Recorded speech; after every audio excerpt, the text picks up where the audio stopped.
l'histoire de l'humanité est maculée de sang.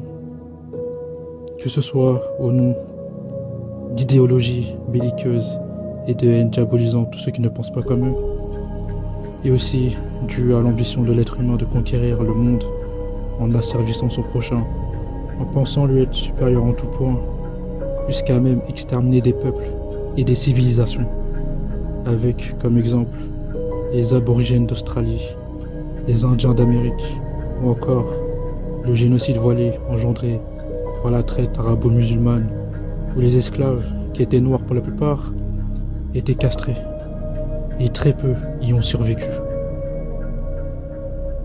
Mais l'esclavage existe toujours.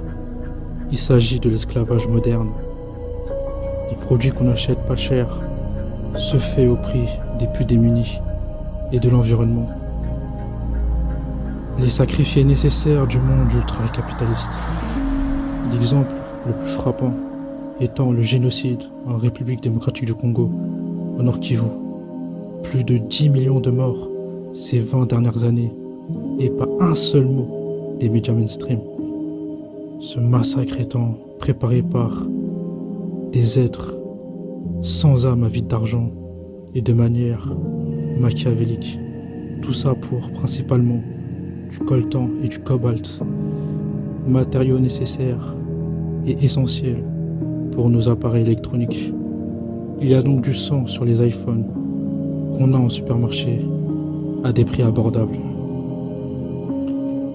Mais en étant tout à fait réaliste, je sais très bien que la situation ne changera pas, qu'il n'y aura jamais de boycott général pour ça, ou pour les Ouïghours et tous ceux qui sont surexploités pour gagner un salaire de misère. C'est triste à dire, mais sans l'esclavage moderne, on n'aurait pas un train de vie aussi confortable en Occident.